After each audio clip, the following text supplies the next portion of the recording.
نحمده ونصلي ونسلم على رسوله الكريم أما بعد فأعوذ بالله من الشيطان الرجيم بسم الله الرحمن الرحيم إنما يخشى الله من عباده العلماء صدق الله مولانا العلي العظيم وصدق رسوله النبي الأمين ونحن على ذلك لمن الشاهدين والشاكرين والحمد لله رب العالمين۔ میر محفل صدر مجلس سید السادات حضرت قبلہ پیر سید رضا حسین شاہ صاحب دامت برکاتہ العالیہ اور ذی وقار و ذی احتشام علماء کرام، حاضرین محفل اور مکرم و معزز سامعین کرام، اس وقت ہم سب اللہ کے اس محبوب اور مقبول بندے کی محفل میں حاضر ہیں، ان کے ذکر کی محفل میں حاضر ہیں، جنہیں دنیا پیر قندھاری علیہ رحمہ کے نام سے جانتی ہے۔ اللہ تبارک و تعالیٰ ان کے درجات کو بلند فرمائے اور ہم جو آئے ہوئے ہیں یہاں ہم سب کو جھولیاں بھر کے جانے کی سعادت نصیب فرمائے۔ سب سے پہلے تو مجھے معذرت پیش کرنی چاہیے، میں سوچ رہا تھا کہ رات اتنی ڈھل چکی ہے، آپ محفل سمیٹ چکے ہوں گے اور میں اب جاؤں گا تو سوائے خالی در و دیوار کے اور کوئی منتظر نہیں ہوگا، لیکن میں سمجھتا ہوں کہ آپ نے خاص شفقت فرمائی اور اس وقت تک، اور وہ اس گرمی کے موسم میں، اور وہ بھی اس صورت میں جب کہ لوڈ شیڈنگ کی صورت ہو، تو آپ نے انتظار کیا۔ اللہ تبارک و تعالیٰ آپ کو اس کا بہترین اجر و ثمر عطا فرمائے اور جتنا وقت آپ نے یہاں گزارا اسے عبادت میں شمار فرمائے۔ اب ظاہر ہے کہ اس وقت مجھے کسی لمبی چوڑی تقریر اور گفتگو کی بنیاد نہیں رکھنی چاہیے، نصیحت کی چند باتیں عرس کی مناسبت سے اللہ والوں کی شان اور مرتبے کے حوالے سے چند گزارشات اور پھر آپ سے اجازت۔ حضرات مکرم، ہم اہل سنت ہیں، پیروں فقیروں کو مانتے ہیں، اور لوگ کہتے ہیں کہ یہ عجیب لوگ ہیں۔ خود میرے ساتھ جو گزری وہ عرض کرتا چلوں، اتفاق سے سندھ سے میں آ رہا تھا، چھوٹا سا اسٹیشن تھا، وہاں سے مجھے ٹرین سے سوار کرایا دوستوں نے۔ اس وقت تو مجھے سی آف کرنے والے، جو مجھے رخصت کرنے والے تھے، ان کا ہجوم تھا، اس میں پتہ نہیں چلا۔ جب ٹرین چل پڑی اور وہ ہجوم تو وہیں پلیٹ فارم پہ رہ گیا، تو اب جو میں نے آس پاس دیکھا تو اندازہ ہوا کہ میرے آس پاس جو لوگ ہیں وہ مسلکاً کسی اور نظریے سے تعلق ہے ان کا۔ آپ نے بھی دیکھا ہوگا کہ جن کا عقیدہ دوسرا ہو ان کے چہرے چغلی کھاتے ہیں، ان کو دیکھ کے اندازہ ہو جاتا ہے۔ ذرا طبیعت میں ایک تنگی تو ہوئی، لیکن میں نے کہا چلے کوئی بات نہیں، سفر ہے، کٹ ہی جائے گا۔ ان میں سے ایک صاحب تھے جو مجھے شاید جانتے تھے، مجھ سے پوچھتے ہیں قاضی صاحب یہ بتائیے آپ کا قرآن پر ایمان ہے؟ میں نے کہا یہ عجیب بات کر رہے ہیں آپ، بھئی میں مسلمان ہوں اور کسی مسلمان سے پوچھا جائے قرآن پر ایمان ہے یا نہیں، یہ تو عجیب مذہب کا خیز بات ہے۔ کہنے لگے نہیں، دراصل آپ سے اس لیے پوچھا کہ قرآن میں تو رب کائنات بار بار فرماتا ہے کہ نفع نقصان کا مالک وہی، اسی کے ہاتھ میں ہے نفع نقصان، لیکن آپ جب بھی محفل سجاتے ہیں کبھی یا مشکل کشا یا خواجہ یا دستگیر یا داتا، جب تک آپ اس طرح نعرے نہ مار لیں اور ان کو نہ پکار لیں اور اپنی مشکل کشائی کا صحرا کسی اور کے سر نہ باندھ دیں، اس وقت تک آپ کو کھانا ہضم نہیں ہوتا۔ تو اس لیے سوچا کہ آپ سے پوچھ لیں، پتہ نہیں آپ کا قرآن پر ایمان ہے یا نہیں ہے۔ میں نے ان سے کہا کہ جناب یہ بتائیے کہ ابلیس کو آپ اپنا دوست سمجھتے ہیں یا اس کو دشمن خیال کرتے ہیں؟ کہنے لگے یہ آپ عجیب سوال کر رہے ہیں، بھئی ہم مسلمان ہیں اور قرآن کہتا ہے کہ ان شیطان للانسان عدو مبین، وہ تو کھلا دشمن ہے ہمارا۔ تو یہ سوال ہی بے تکا ہے کہ اس کو دوست سمجھتے ہیں دشمن. میں نے کہا نہیں، سوال اس لیے کیا کہ یہ بتائیے کہ شیطان ہمارا کچھ بگاڑ سکتا ہے یا نہیں، ہمیں نقصان پہنچا سکتا ہے یا نہیں. اگر کہیں کہ نہیں پہنچا سکتا نقصان، تو پھر میرا سوال ہوگا کہ پھر اللہ نے قرآن میں ہمیں اس سے بچنے کا حکم کیوں دیا؟ بھائی دشمن ہو اور بے بس ہو، دشمن ہو اور لاچار ہو، نہ کچھ نہ کر سکتا ہو، تو اس سے بچنے کی کیا ضرورت ہے؟ پھر تو آستینیں چڑھانی چاہیے اور پل پڑنا چاہیے، اگلے پچھلے سارے بدلے چکا دینے چاہیے. اب وہ شیطان ہمارا دشمن ہے اور قرآن میں رب کائنات فرماتا ہے اس سے بچو، تو بچنے کا حکم تو تبھی ہوگا نا جب کوئی نقصان کا اندیشہ ہو، ورنہ تو یہ بات بے تکی ہو جائے گی. تو شیطان ہمیں نقصان پہنچا سکتا ہے، اور اس کو یہ نقصان پہنچانے کی طاقت کس نے دی ہے؟ ظاہر ہے کہ اللہ نے دی ہے. اس کے دیے بغیر تو کسی کو کچھ مل نہیں سکتا. جب رب کائنات نے حکم دیا فرشتوں کو کہ آدم کو سجدہ کریں، فسجدوا الا ابلیس، تمام فرشتے سجدہ ریز ہوئے، ابلیس اکڑا کھڑا رہا.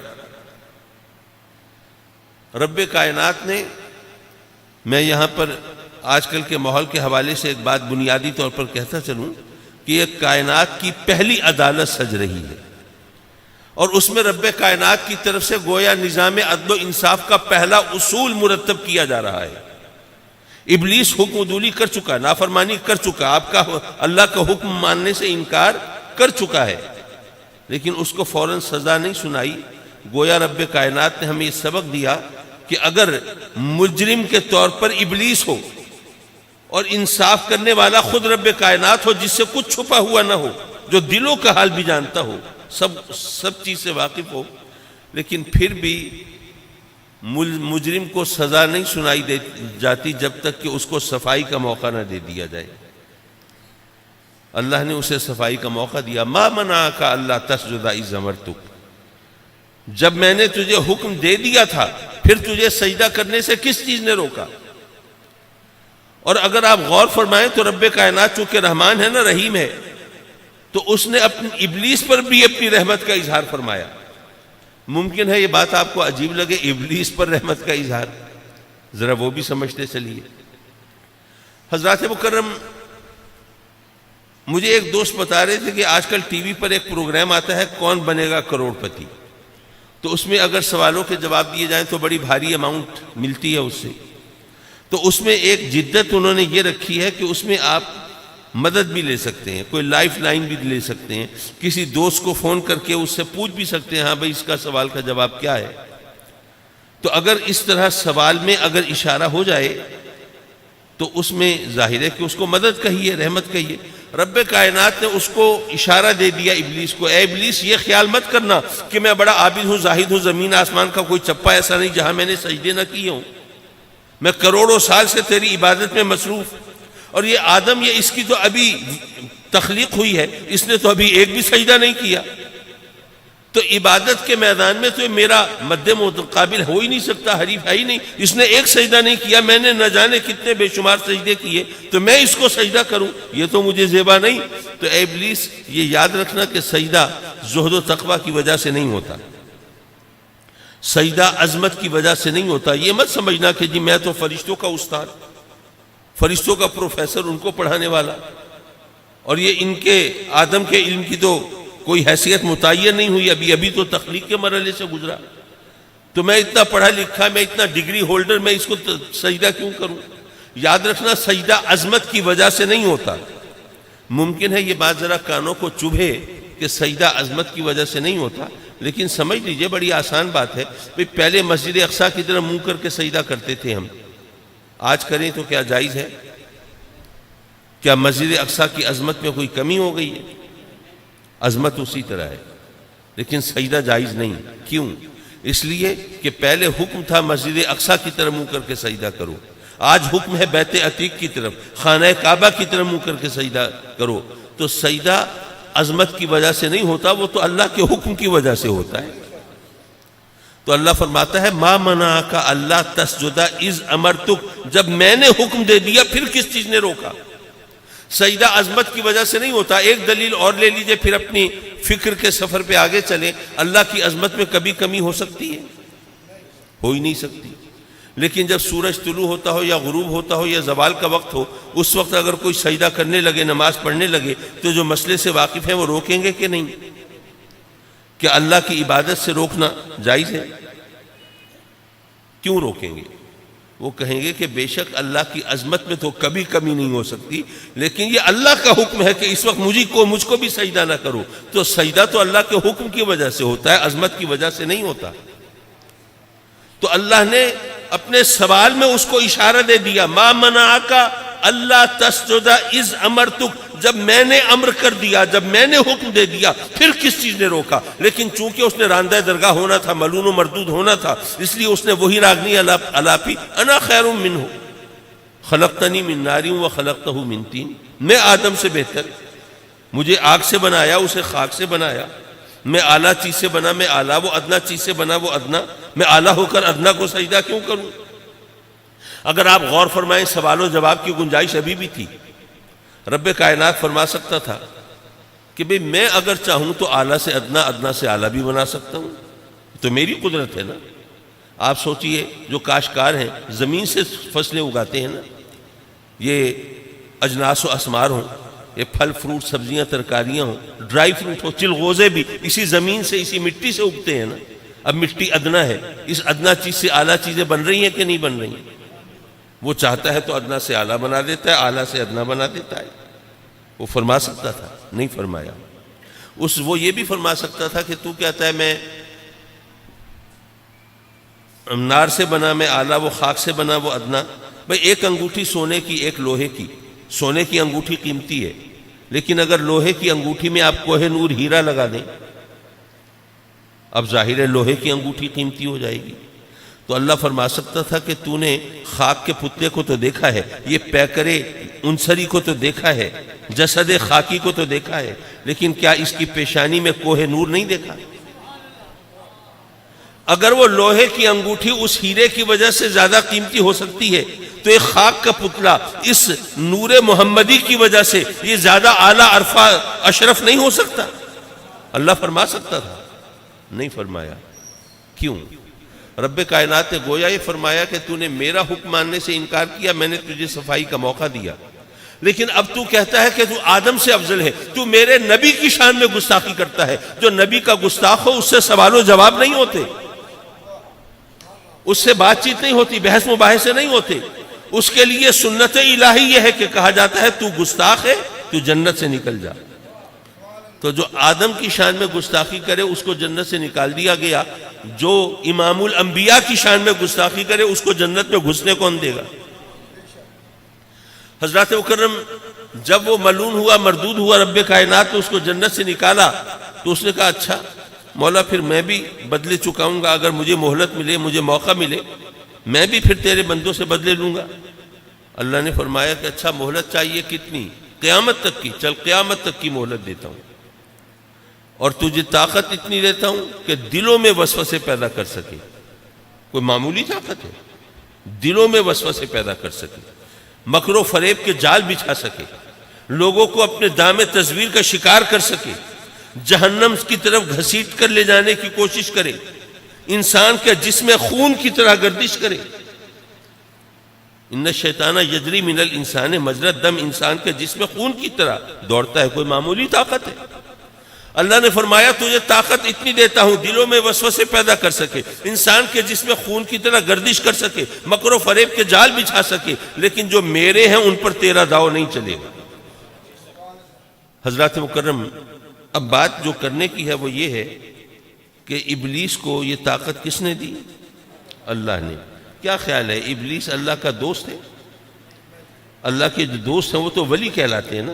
میرا خیال ہے ہم میں سے کوئی بھی شیطان کو ولی اللہ تو نہیں مانتا ہوگا الحمدللہ. تو شیطان کو اس کو تو دشمن کہا جا سکتا ہے، مردود ہے، ملعون ہے، سرکش ہے، نافرمان ہے، باغی ہے، راندہ درگاہ ہے، دھتکارا ہوا ہے، اس کو دشمن کہہ سکتے ہیں، اللہ کا دوست تو نہیں کہہ سکتے.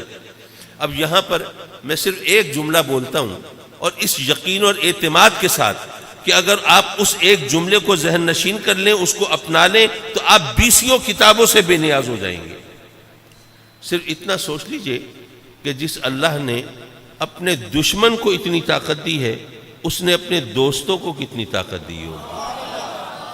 نعرہ تکبیر، نعرہ رسالت، نعرہ رسالت، نعرہ حیدری، نعرہ غوثیہ، فیض قنداری، فیض قنداری، جیوے جیوے۔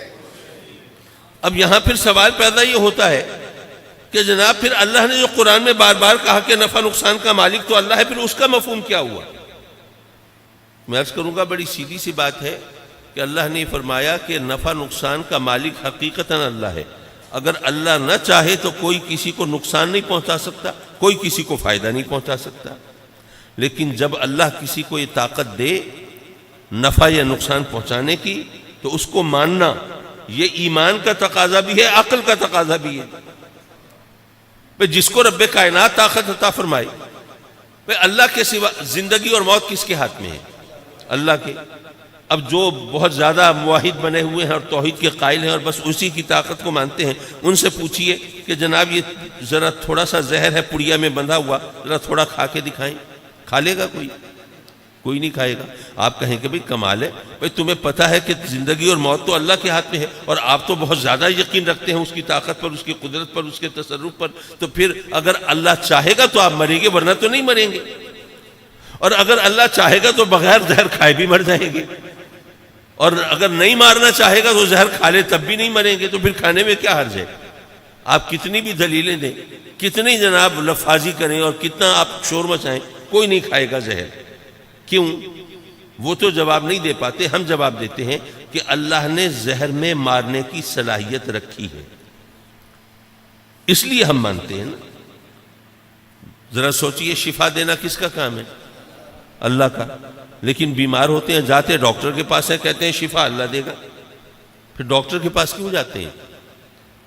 بھئی اگر رب کائنات نے کسی کے ہاتھ میں شفا رکھی ہے اور کسی دوا کے اندر شفا دینے کی خصوصیت اور صلاحیت پیدا کی ہے، تو اس کو ماننا یہ عقل کا کام بھی ہے، اور میرا خیال ہے کہ دین اور مذہب کا تقاضا بھی ہے۔ رازق کون ہے ہمارا؟ اللہ ہے۔ کھیتوں میں ہل آپ چلاتے ہیں، پانی آپ ڈالتے ہیں، سپرے آپ کرتے ہیں، بیج آپ بوتے ہیں، محنت آپ کرتے ہیں، خون پسینہ آپ جلاتے ہیں، دن رات آپ ایک کرتے ہیں، رازق اللہ کو مانتے ہیں۔ اگر کوئی کہے کہ نہیں جی میں تو نہیں مانتا، میں تو کہتا ہوں میں تو اپنی محنت کا پھل کھاتا ہوں، میں محنت کرتا ہوں، مزدوری کرتا ہوں، میں جناب کھیتوں میں ہل میں چلاتا ہوں، سب کام میں کرتا ہوں، تو اس میں اللہ کو ماننے کی کیا ضرورت؟ کیا کوئی مسلمان اس بات کو مان لے گا؟ نہیں۔ تو پھر اس سے سوال کیا جائے کہ جب سب کام آپ نے کرنے ہیں، پھر اللہ کو رازق ماننے کی ضرورت کیا ہے؟ تو ہم کہتے ہیں کہ بھائی بات یہ ہے کہ بے شک بیج تو ہم نے بویا ہے، لیکن بیج میں اگنے کی صلاحیت اس نے پیدا کی ہے۔ کھیت کو پانی تو ہم نے لگایا ہے، لیکن پانی اور مٹی کے ملاپ سے، اتصال سے یہ نمو کی جو قوت ہے، یہ رب کائنات کی پیدا کردہ ہے۔ تو ہم اپنا کام کرتے ہیں، جو کام ہمارا ہے وہ ہم کر لیتے ہیں، اور پھر اس کے بعد اس کی بارگاہ میں عرض کرتے ہیں مولا بیج بو دیا ہے لیکن اگانے والا تو ہے نا، پانی ہم نے دے دیا ہے لیکن اس کو قوت نمو عطا کرنے والا تو ہے۔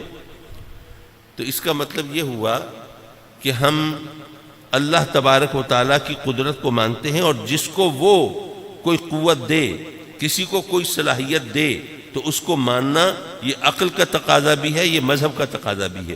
کیا خیال ہے، اللہ کی مرضی اللہ نہ چاہے تو آپ پتہ ہلا سکتے ہیں؟ پتہ بھی نہیں ہلا سکتے۔ یارو عجیب معاملہ ہے، اللہ کی مرضی کے بغیر پتہ تک نہیں ہل سکتا، لیکن ہماری مرضی ہوتی ہے ہم تو پورا درخت کاٹ کے گرا دیتے ہیں۔ بلکہ سنا ہے کہ وہ موٹر وے کے راستے میں جنگل آئے تو جنگلوں کا صفایا کر دیا۔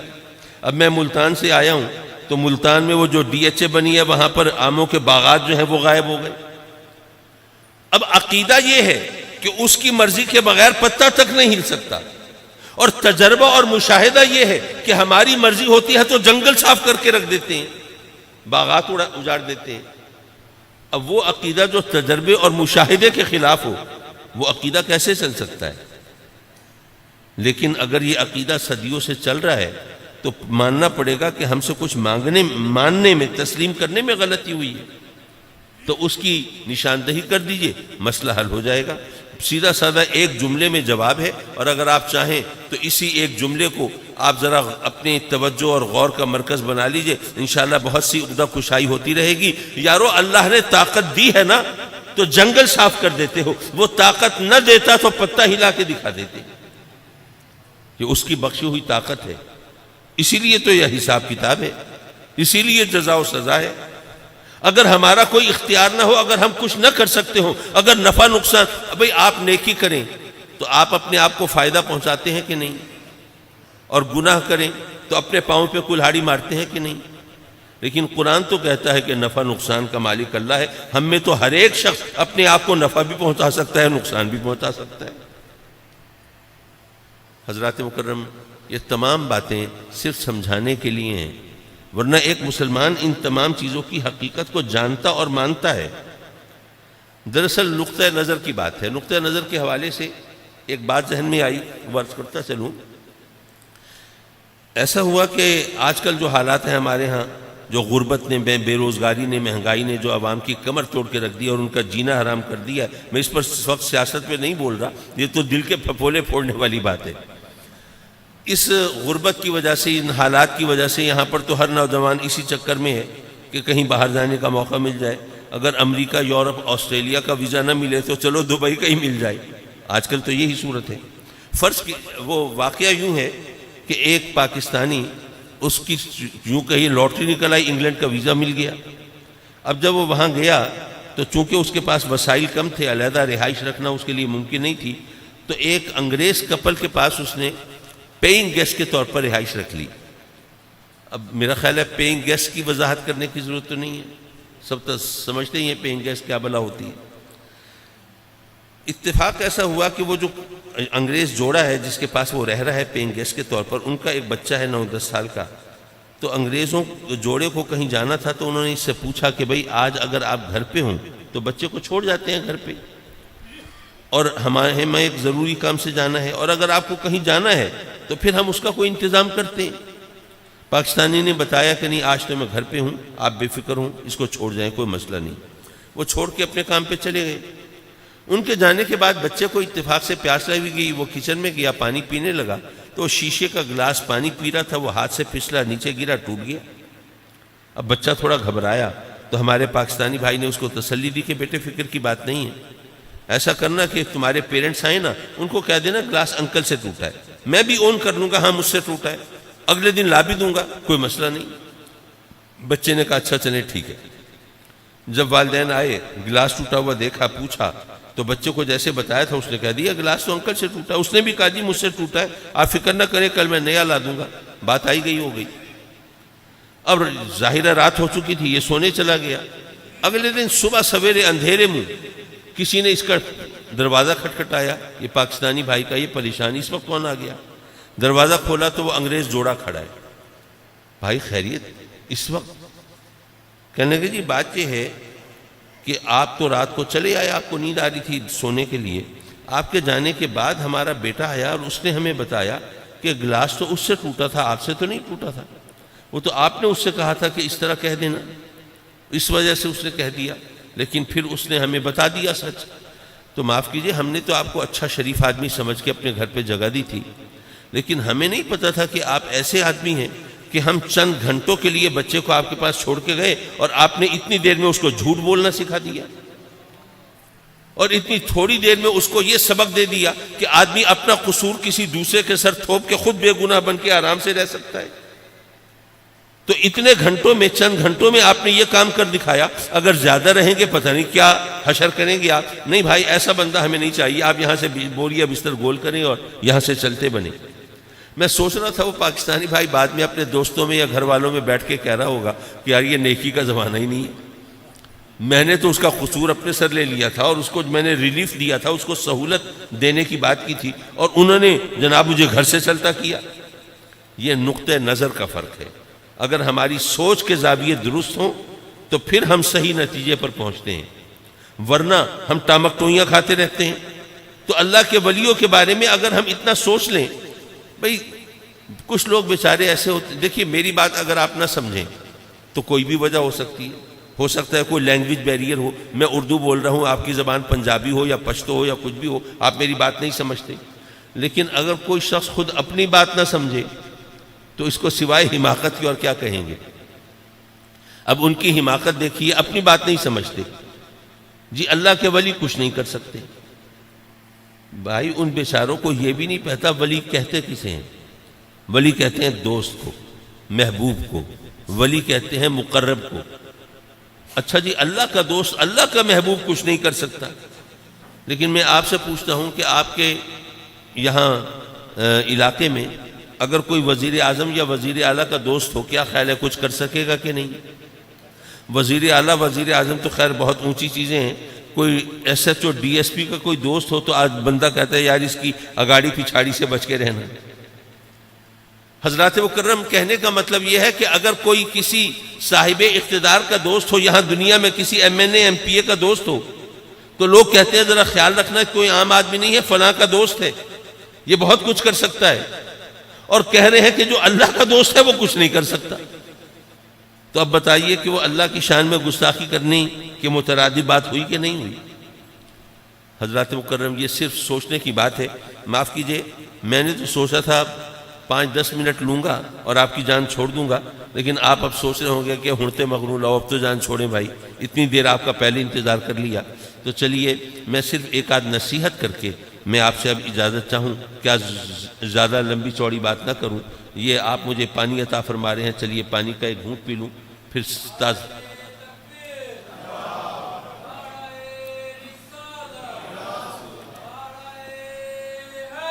جزاک اللہ. حضرات مکرم، جو اللہ والے ہوتے ہیں وہ ہمیں اللہ کی طرف راستہ دکھاتے ہیں، اپنے عمل کے ذریعے ہماری رہنمائی کرتے ہیں. اچھا، اور کچھ کریں نہ کریں، ماشاءاللہ لاہور جیسے شہر میں بیٹھا ہوں اور آپ میں، ہم ویسے بھی گلوبل ولیج میں ہیں، دنیا ایک بہت مختصر ہو گئی ہے. آپ میں سے بہت سے دوست ہوں گے جو باہر کے معاملات کو جانتے ہوں گے، ہو سکتا ہے کچھ باہر رہتے کے بھی آئے ہوں. آپ کو شاید معلوم ہو ہمارے ملک میں اس وقت جو سب سے بڑی جو بیماری ہے، جو علالت ہے، وہ اینگزائٹی ہے، وہ ٹینشن ہے. ہم ذہنی طور پر اتنے مفلوج ہو گئے ہیں حالات کی وجہ سے کہ ہمارے حواس و اعصاب اب ہمارے قابو میں نہیں رہتے. ہر دوسرا شخص اس تکلیف کا شکار ہے، اور یہ تکلیف باقی عوارض اور باقی تکالیف کے مقابلے میں زیادہ پریشان کن ہے. اچھا، یہاں پر ہمارے ملک میں تو ابھی اس کا اتنا زیادہ رواج نہیں ہے، کہیں ہلکا پھلکا تھوڑا بہت ہو تو ہو، لیکن باہر کے ممالک میں ایسے مریض جو ہیں ان کو کونسلنگ کے لیے بھیجا جاتا ہے. کونسلنگ کیا ہے؟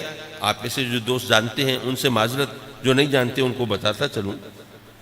کونسلنگ یہ ہوتی ہے کہ ایک شخص ہوتا ہے جو کہ گورنمنٹ کی طرف سے اس کی ڈیوٹی ہوتی ہے کہ اگر ڈاکٹر کسی کو اس کی طرف ریفر کرے تو وہ صرف اس کے ساتھ گپ شپ کرتا ہے، اس کو بھڑاس نکالنے میں مدد دیتا ہے.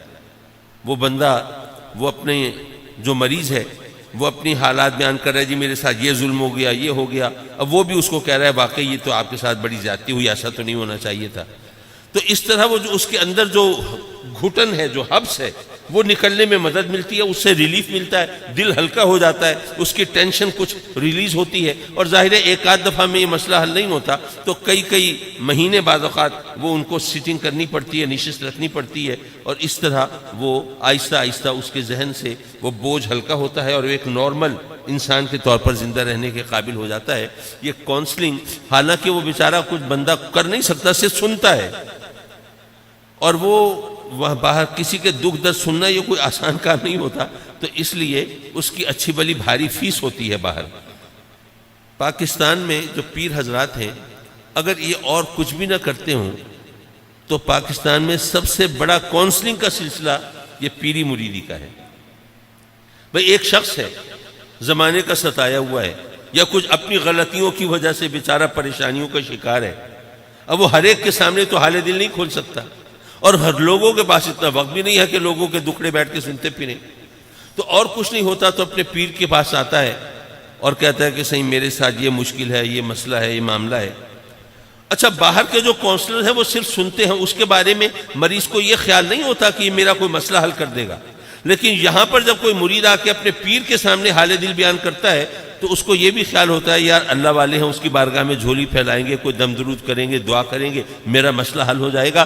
جب آدمی امید کی کرن لے کے آ رہا ہوتا ہے تو اس کا دل تیزی سے ہلکا ہوتا ہے، اس کی بھڑاس اور زیادہ نکلتی ہے۔ تو میں عرض کروں گا کہ اگر کوئی پیر، اگر وہ باقاعدہ وہ اللہ والا نہ ہو، اس کے ہاتھ میں کچھ نہ ہو، اس کی دعا میں کوئی اثر نہ ہو، لیکن اگر وہ مرید آ کے اس کے سامنے حال دل کہتے ہیں، وہ کونسلنگ کر رہا ہے، اس سے لوگوں کا بھلا ہو رہا ہے، اس کا دل ہلکا ہو رہا ہے، ان کی مشکل آسان ہو رہی ہے اور ٹینشن ریلیز ہو رہی ہے، اور کچھ نہ کہیں تو کم از کم اتنا تو مانیں کہ پیری فقیری ہمارے ملک میں کونسلنگ کا سب سے بڑا انسٹیٹیوٹ ہے۔ لیکن جو اللہ والے ہوتے ہیں پھر وہ ہاتھ اٹھاتے ہیں تو رب کائنات ان کے اٹھے ہوئے ہاتھوں کی لاج بھی رکھتا ہے اور کرم فرماتا ہے۔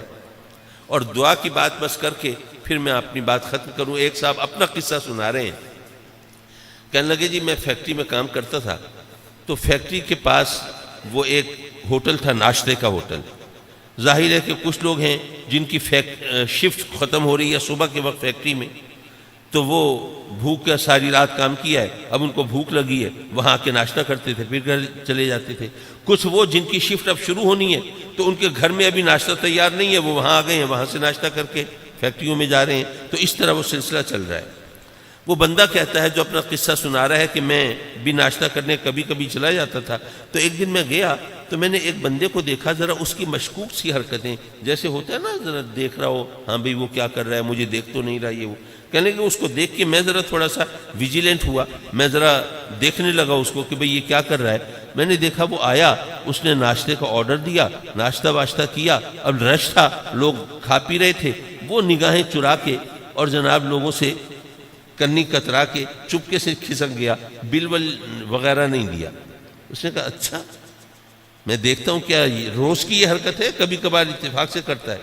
اگلے دن پھر میں چلا گیا وہاں پہ ناشتہ کرنے، تو پھر وہ بندہ تھوڑی دیر کے بعد آیا، اسی طرح وہ جناب آنکھیں چراتا ہوا، لوگوں کو دیکھتا ہوا، کوئی اس کی طرف متوجہ تو نہیں ہے، ناشتے کا آرڈر کیا، ناشتہ کیا اور جناب چل پڑا۔ تیسرے دن میں نے سوچا کہ میں ہوٹل کے مالک سے کہہ کے اگر اس کو پکڑوا دوں تو مالک میرا شکر گزار ہوگا اور چلیں کبھی کبھی وہ میرے ساتھ کوئی فیور بھی کر دیا کرے گا۔ تو تیسرے دن میں آیا، پہلے تو انتظار کیا وہ بندہ آتا ہے یا نہیں آیا، وہ اسی طرح آیا۔ اب جب ناشتہ کر رہا ہے تو میں نے اس وقت جا کے مالک سے کہا کہ میں ایک چور پکڑوانا چاہتا ہوں۔ مالک سے پوچھا کون سا چور؟ میں نے اس کو اشارہ کیا، وہ بندہ جو ادھر بیٹھا ہے نا کونے میں، وہ فلاں کپڑے پہنے وہ۔ تو مالک نے فوراً میرا ہاتھ پکڑ لیا، نہیں اس کی بات نہ کرو، اس کو ناشتہ کر کے جانے دو۔ میں بڑا حیران ہوا، میں اس کا چور پکڑوا رہا ہوں، یہ کہہ رہا ہے کہ کچھ نہ کرو۔ میں نے کہا یہ کیا بات بنی؟ اس نے کہا نہیں آپ یہاں ٹھہریں، ذرا رش چھٹ جائے، میں پھر آ کے آپ سے بات کرتا ہوں۔ کہنے لگا ٹھیک ہے، میں پھر بیٹھ گیا۔ جب لوگ چلے گئے ناشتہ واشتہ کر کے، ظاہر ہے تھوڑی دیر کے لیے ہوتا تھا، تو چلے گئے تو وہ مالک جو ہے وہ کاؤنٹر سے نکل کے میرے پاس آیا، بیٹھا، کہنے لگا کہ جی میں چونکہ یہاں مالک ہوں، نگاہ رکھنا میرا کام ہے، تو میں نے خود بھی دیکھا ہے اس کو کہ یہ اس طرح ناشتہ کر کے بل دیے بغیر چلا جاتا ہے۔ ایک دو اور لوگوں نے بھی مجھے اس کے بارے میں بتایا، لیکن میں نے روک اس لیے دیا کہ بات یہ ہے کہ صبح آتا ہے، سامنے وہ دیکھیں وہ تھڑی ہے نا، وہ ذرا اونچی جگہ، وہاں کے بیٹھ جاتا ہے۔ پھر میں دیکھتا ہوں یہ دعائیں مانگ رہا ہے، مولا یہاں رش پڑے نا، ذرا لوگ آئیں تو پھر میں جاؤں۔ تو جب یہاں رش پڑتا ہے اور لوگ آتے ہیں پھر یہ اٹھ کے آتا ہے اور پھر ناشتہ کر کے چپکے سے نکل جاتا ہے۔ تو میں سوچتا ہوں کہ یہ میرے لیے دعائیں کرتا ہے کہ رش پڑے اور جناب لوگ آئیں اور میری روزی کا سلسلہ بنے، تو مجھے اس کی دعاؤں کے اور اللہ کے درمیان رکاوٹ نہیں ڈالنی چاہیے، یہ جو کرتا ہے کرتے رہنا چاہیے۔ اچھا اگر آپ سوچیے، غور کریں، وہ بندہ جو اس طرح یہ حرکت کرتا ہے وہ چور ہے کہ نہیں ہے؟ چور ہے۔ تو اس کے بارے میں یہ سوچنا کہ اس کی دعا سے یہ میرے ہاں یہ رش لگتا ہوگا، یہ کیا اس کی حماقت ہے اس سوچنے والے کی؟ یہاں پر ہمیں سمجھنا چاہیے کہ وہ بے نیاز ہے۔ ممکن ہے جس کو ہم فاسق، فاجر، بدکار، گناہگار، سیاہکار سمجھتے ہوں، ہو سکتا ہے اس کی کوئی ادا اس کو پسند آ گئی ہو، وہ اس کے پھیلے ہوئے ہاتھوں کی لاج رکھ لیتا ہو۔ اور کیا پتہ جس کو ہم متقی، پارسا، عابد، زاہد، نیکوکار، پرہیزگار سمجھتے ہوں، اس کی بارگاہ میں کوئی اوقات اور کوئی حیثیت ہی نہ ہو، یہ وہ بہتر جانتا ہے۔ اس لیے ہمارا کام یہ ہے کہ ہم حتی الامکان ہر ایک سے دعا لینے کی کوشش کریں اور کسی سے بد دعا نہ لیں۔ اس طرح نہ جانے کس کی دعا کب کہاں قبول ہو جائے، وہ رب کائنات کس طرح کرم فرما دے۔ وہ تو اپنے بندوں کو نوازنے کے بہانے تخلیق فرماتا ہے۔ یہ بات شاید عجیب لگے لیکن میں اس کی وضاحت کر دوں۔ دیکھیے، ہم نیکی کریں تو ہمیں قرآن کے وعدے کے مطابق ایک نیکی کریں تو 10 نیکیوں کا ثواب ملتا ہے، لیکن گناہ کریں تو وہ ملٹی پلائی نہیں ہوتا، وہ بڑھتا نہیں ہے، وہ گناہ ایک کا ایک ہی رہتا ہے۔ اور میں عرض کروں گا کہ وہ نیکی جو 1 کی 10 بنی ہے، وہ 1 کی 10 کا حساب تو بہت سیدھا سادہ ہے۔ یہ بات کہیں اور آگے جا رہی ہے۔ آپ سوچئے، نماز پڑھنی ہے نا، ہمیں نماز فرض ہے۔ ظاہر ہے جو نماز نہیں پڑھتا وہ کیا خاک مسلمان ہے؟ نماز ہمیں پڑھنی ہے، اس کے لیے وضو کرنا ہی کرنا ہے، لیکن اللہ نے وضو کو باقاعدہ ایک عبادت قرار دے دیا۔ وضو تو ہمیں کرنا ہے نماز پڑھنے کے لیے، اس کا ثواب علیحدہ ملے گا۔ اب جناب ہم اذان سن رہے ہیں تو اذان کا اگر سنت کے مطابق جواب دیتے ہیں اس کا ثواب علیحدہ ملے گا۔ اب نماز پڑھنے کے لیے ہم مسجد کی طرف چلتے ہیں تو ہر قدم کا ثواب علیحدہ ملے گا۔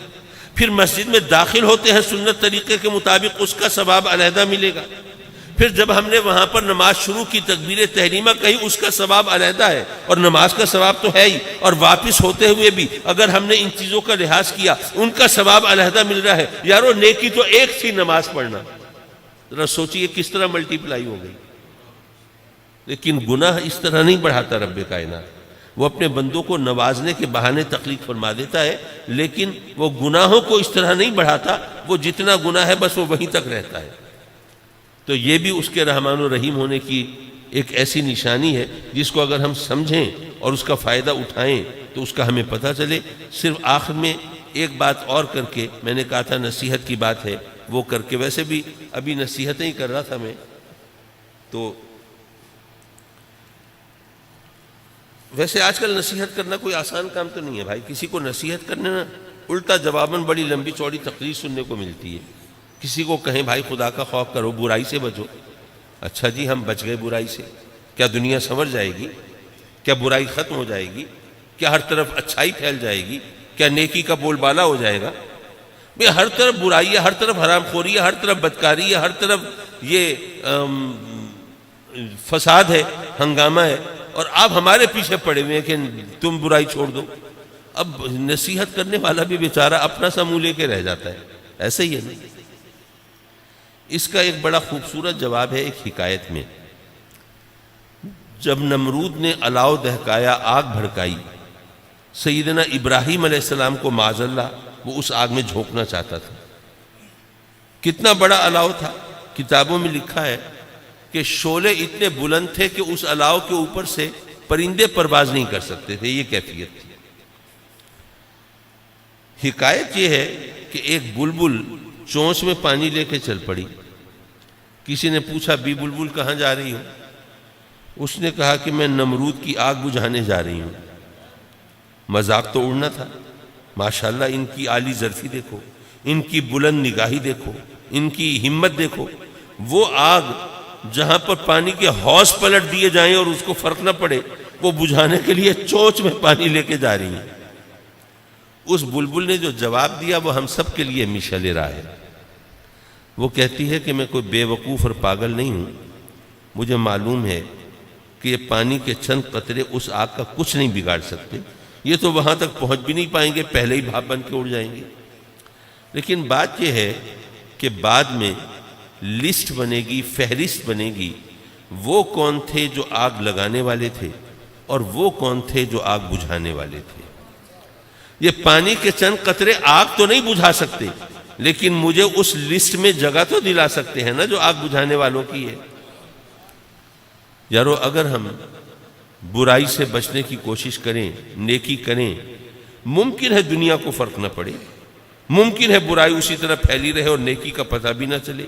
اگرچہ میرا ایمان ہے کہ فرق پڑتا ہے، چراغ سے چراغ جلتے ہیں، لیکن ایک لمحے کو مان لیا کوئی فرق نہیں پڑے گا تو یارو فرق نہیں پڑے گا تو دنیا کو نہیں پڑے گا، ہمیں تو پڑے گا نا، فہرست تو بنے گی نا۔ وہ کون تھے جو برائی پھیلانے والے تھے اور وہ کون تھے جو نیکی کے چراغ جلانے والے تھے۔ حضرات مکرم میرے والد گرامی رحمۃ اللہ علیہ نے ایک بات کہی، فرمایا کہ اگر آپ کاشتکار ہیں، کھیتی باڑی کرتے ہیں تو آپ کھیت کو پانی لگاتے ہیں نا، جب پانی لگاتے ہیں کھیت کو تو کچھ جڑی بوٹیاں، کچھ گھاس پھوس وہ کھیت کے اندر اگا ہوا ہوتا ہے، ان کو بھی پانی لگ جاتا ہے۔ ان کو پانی دینا مقصود نہیں ہوتا، بلکہ بسا اوقات تو آدمی کوشش کرتا ہے وہ جڑی بوٹیاں اکھاڑ پھینکے تاکہ فصل کو صحیح پانی لگے۔ پانی دینا مقصود ہے اس فصل کو جو ہم نے اگائی ہے، جو ہم نے کاٹنی ہے، جس کا فائدہ ہمیں اٹھانا ہے۔ لیکن جب اس فصل کو ہم پانی دیتے ہیں تو وہ جڑی بوٹیاں، وہ گھاس پھوس، وہ جو کھیت کے اندر فصل کے ساتھ اگی ہوئی ہے، اس کو بھی پانی مل جاتا ہے۔ تو اللہ کی رحمتیں نازل تو اس کے محبوبوں پہ ہوتی ہیں۔ ہم جیسے تو جڑی بوٹیوں کی طرح ان کے ساتھ لگے ہوئے ہوں نا، تو ان کے صدقے میں اللہ کی رحمت سے حصہ ہم کو بھی مل جاتا ہے۔ تو ہم بزرگوں سے نسبتوں کو اس لیے ضروری سمجھتے ہیں، ان کے ساتھ جڑے رہیں گے۔ وَحَسُنَ أُولَٰئِكَ رَفِيقًا، وہ کتنے اچھے ساتھی ہیں۔ ان کے ساتھ کے صدقے میں، ان کی رفاقت کے صلے میں ہمیں اللہ کی رحمتوں سے حصہ ملے گا۔ وَآخِرُ دَعْوَانَا أَنِ الْحَمْدُ لِلَّهِ رَبِّ الْعَالَمِينَ۔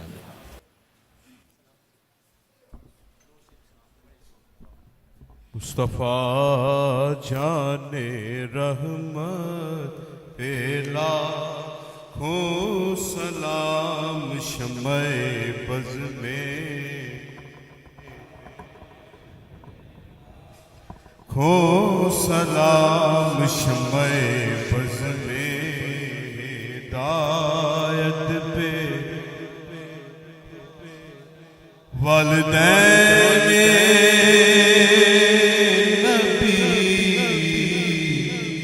وجب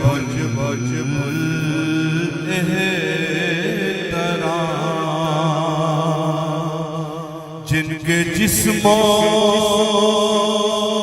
میں ہوا نور نبی کا قیام، اور جن کا جایا بنا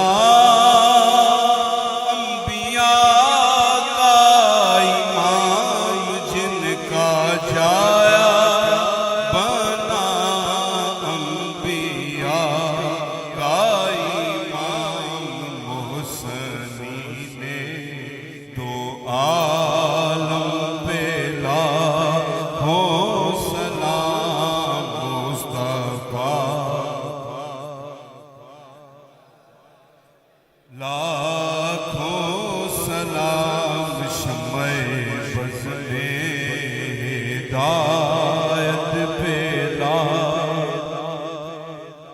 کون شبیر وہ جس کا نام نبی، جس کی ماں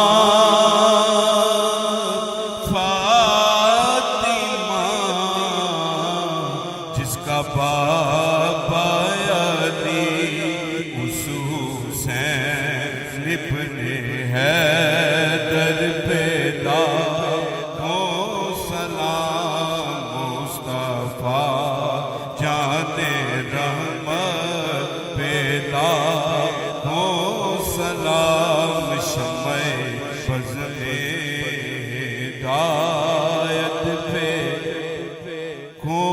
سلام، جس کی ہر ہر عطا سنت مصطفیٰ، جس کی ہر ہر عطا سنت مصطفیٰ، ایسے پیرے کندھاری پہ لاکھوں سلام، یا الہی واسطہ آنے رسول، یہ سلام میں